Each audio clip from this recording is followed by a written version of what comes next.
Welcome back, everyone, to Let's Playtest Hero Smith vlog thing.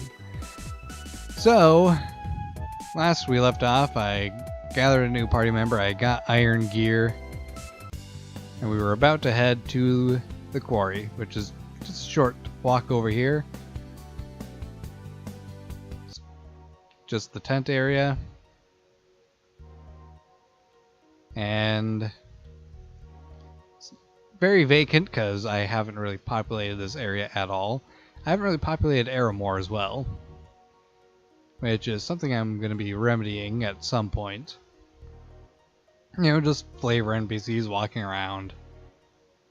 Completely pointless and random things to say that may clue to some other things later on, or may not. I just have this tent here, which has the broken NPCs. And he's a brand new NPC, so I know that there's something keeping him forced looking right. I need to fix it.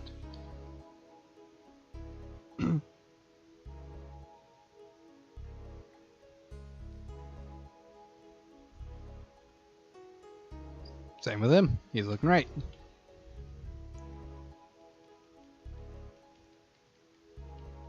So in order to go down into the quarry, you have to actually talk to the head guard.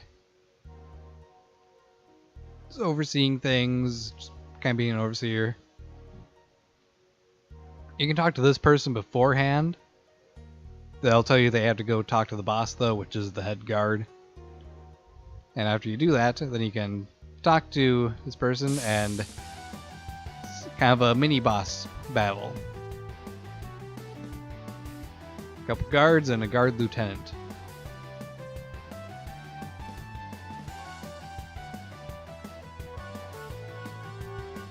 In order to go down, you have to beat them. If you lose to them, they'll tell you that you can't go down until you can beat them, so you have to go train. Gives you more opportunity to gather materials and stuff. And it's not a pushover of a fight.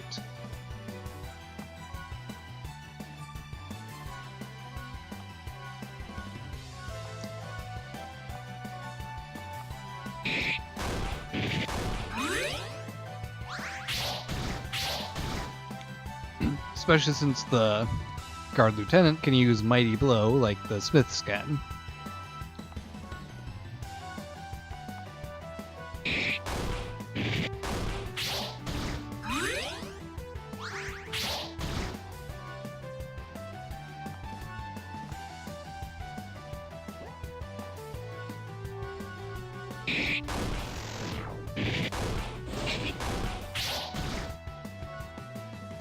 Now, the guard lieutenant actually does take a bit of work to take out.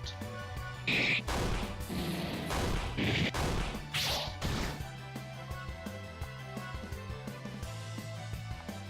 think this is a good time to use bulk up.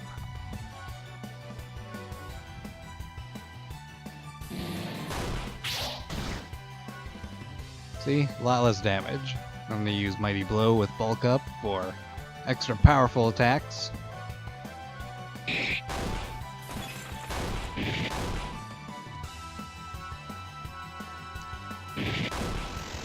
And there we go.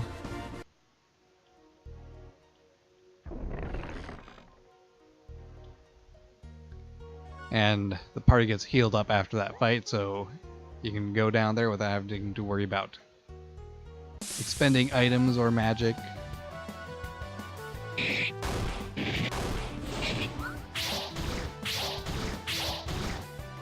This is part of why I want to take that first aid skill off of everyone.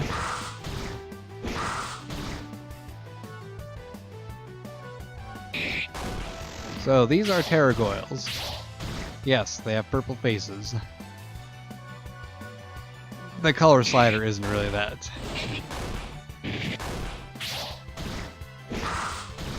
good for getting specific looks. I think I might need to take these guys into paint.net and edit their faces and probably the claws to have a more earthy tone.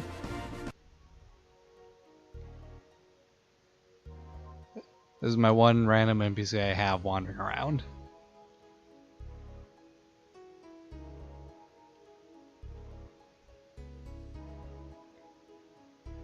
And he actually keeps his route, which is good.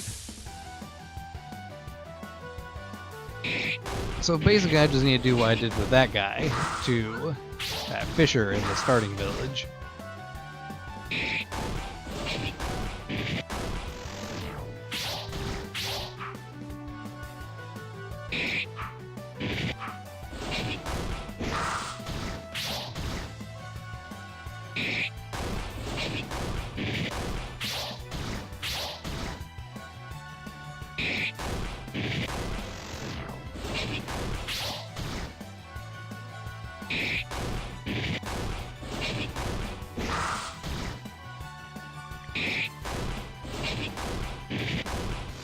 So this is not a very easy part of the game so far.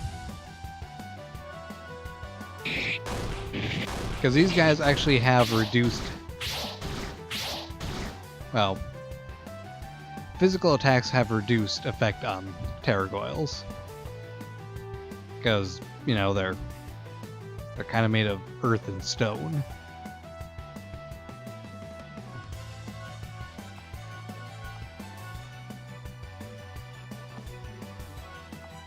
So it's, you know, probably a good idea to use as much Mighty Blow as you can against them. Or to just run, if it's getting to be too much.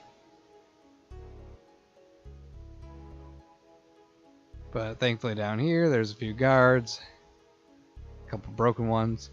See, the ones that are facing upwards, they are fine. If I have them facing down though, they always look right. I need to fix that. So that guy will heal ya. This guy's just some flavor text. And I don't think that there's actually any combat in this area, because it's kind of secured by guards. And this guy has like a little mini quest.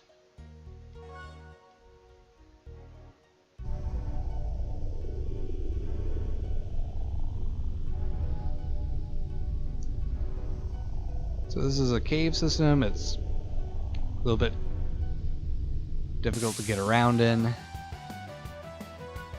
It's loaded with all these Terragoyle brood things.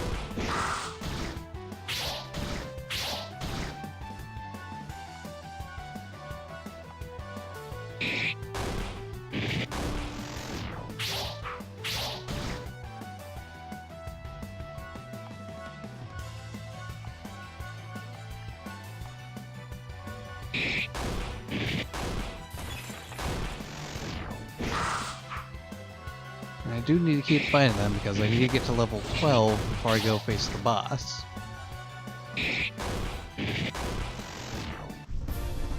Because that just makes it a lot easier. Let's see, how close are we? 314. So 3-4 more fights, I think.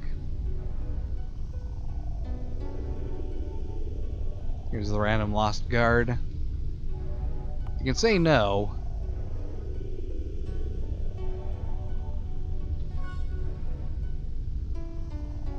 But you know, that's all fine. But if you say yes, he gives you your first accessory that you can ever get.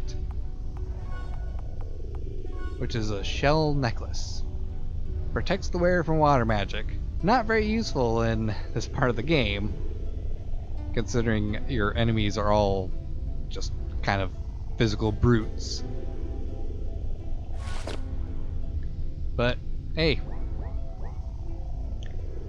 it's an item and it's a reward, and you actually are going to be able to make them yourself after you get Larcene to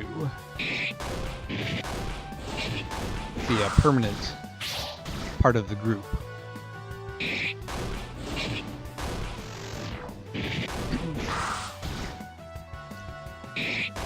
because she can do all the magic-y stuff necessary for making accessories that have small enchantment effects. Like minor protection from certain magics. Ah, here we go. Actual Terragoyle.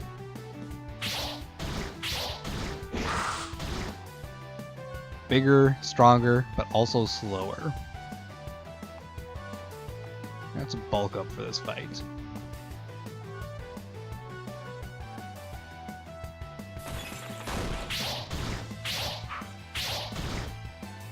And then, let's use some cleave.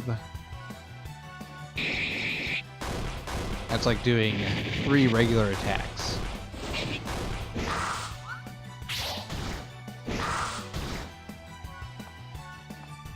Followed up with mighty blows against the Terragoyle. And both my cats are now fighting on the futon right next to me. They have great timing on when to play.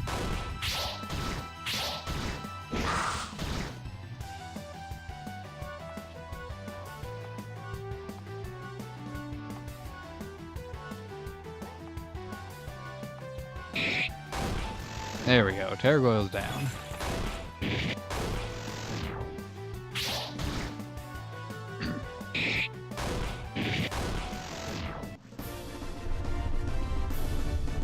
And there we go, Larcene now has Healing Mist and Acrid Mist. Healing Mist is a group regen effect on the party. Acrid Mist is a damage over time effect on the enemy team.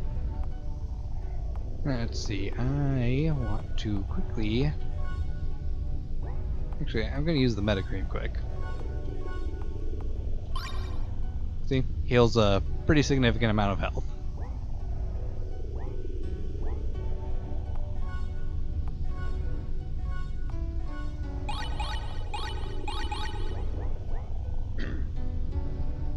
So now I have at least 2 people at level 12. I should be able to take on the boss. Oops, wrong branch. Well, might as well give a demo of what this Acrid Mist is like.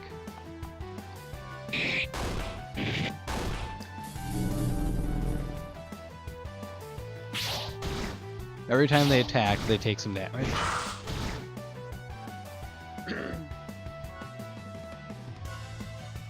I don't know if there's a way to make the effect happen at the end of the turn or not. My throat is starting to get a little bit raw again. Let's get a swig of tea here.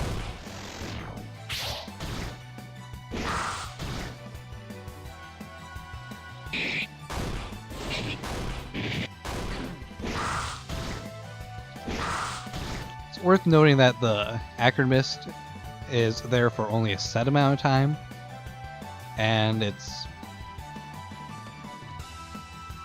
not a huge amount of damage. I think is it 8% of their total HP each round?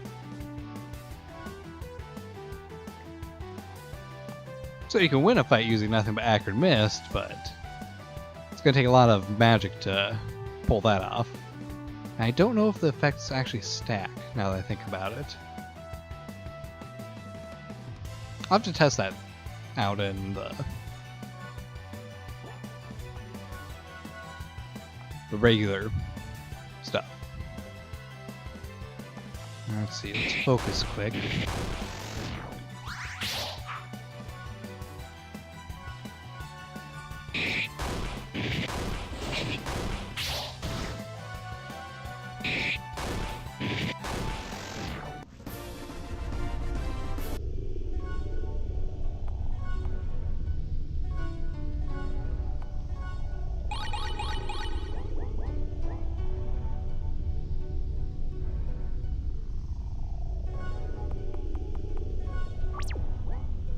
Alright, so after winning this fight, the game demo ends.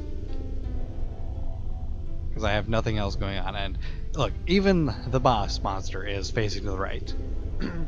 So you have an option here. You can say yes and go into the fight, or no and it'll take you back out here.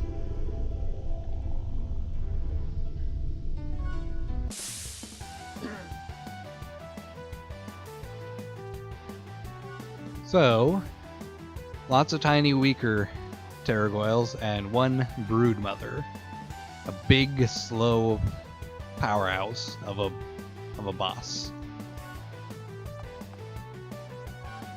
So first order of business, bulk up.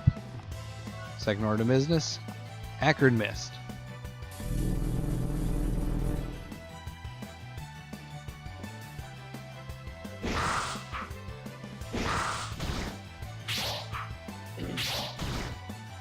So that's like 2 or 3 turns of Acrid Mist damage. And may as well get some good damage against everything. Let's see, special, we will use Healing Mist now, so we're staying on top of our healing capabilities.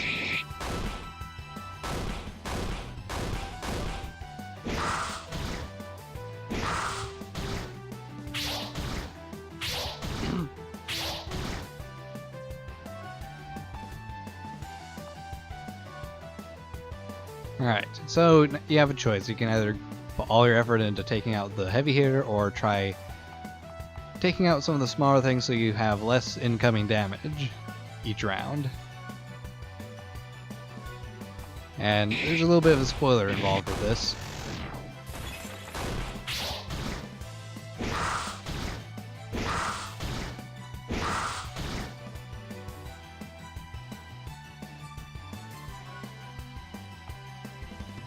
Let's see, might as well do a couple cleaves.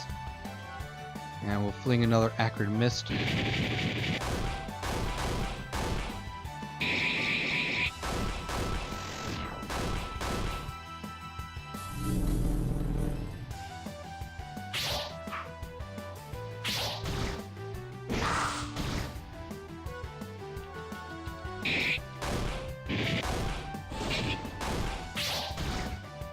She takes so little damage. And there's the reveal.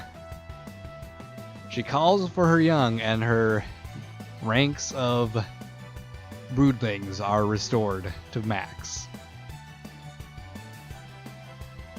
So you can't just get rid of them. You have to take out the brood mother before you can get rid of all the younger ones. A little bit of a tricksy thing. I think it works out pretty nice. It's an unexpected twist to a boss fight. And boss fights don't usually go with that.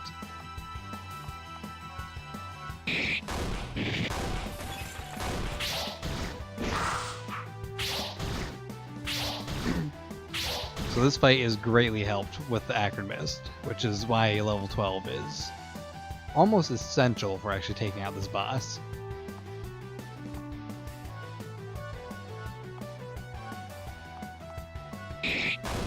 Because that damage over time, it just really helps. And I think it might actually do more damage than your characters do. I think. I don't really know, because I don't remember how much damage it actually does. Because I'm an idiot.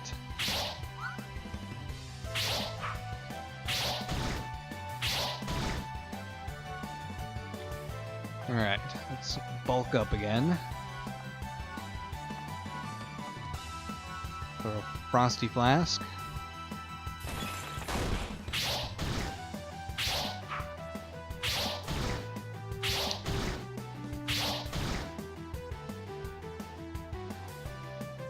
And now they're no longer in mist. Okay, special mighty blow. Oh.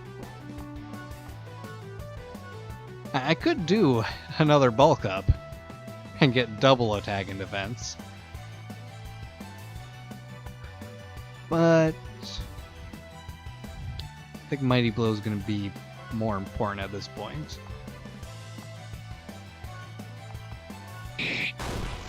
Ah, there we go.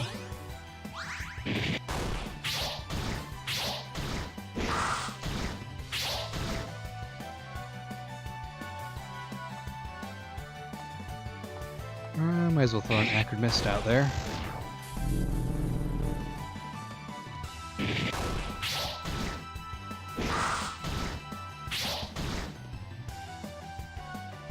See, those two on the left have been hit by Acromist a lot, and they're still not dead. That just kind of proves my point that Acromist, it can win a fight, but it's not going to on its own.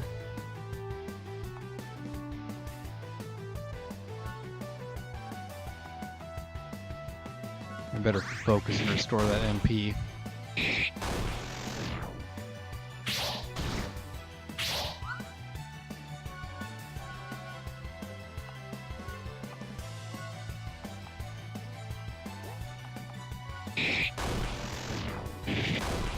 Yeah, I figured that as much.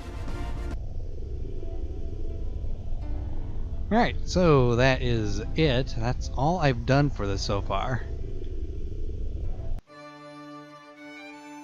Which is why I made that save right before the boss fight, because if I work on it more, I can just load up the save and I can continue on. And I would like to mention something I forgot to mention last time.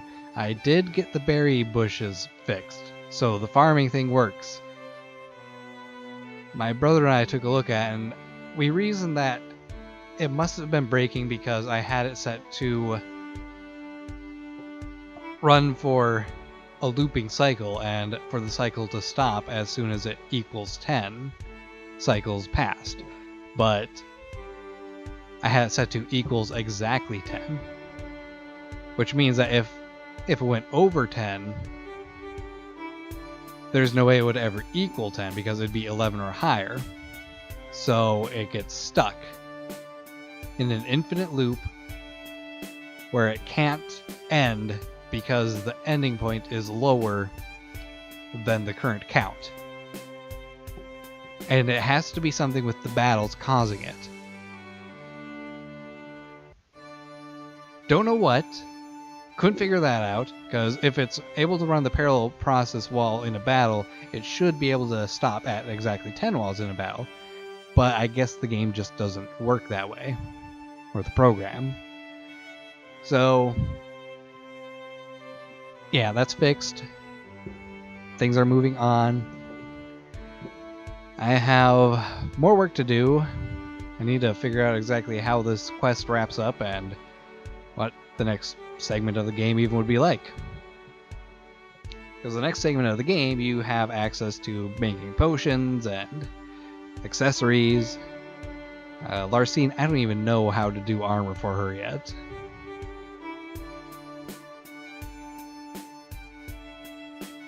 I suppose that could be part of the quest line. Storyline and stuff. Getting a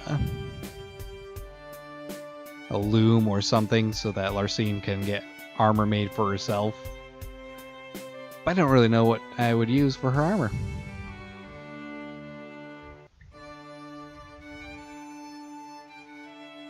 Like I'm thinking spider silk could be a component, but that's about all I've thought. Anyway, I'm going to end this here. I have work to get done on this at some point.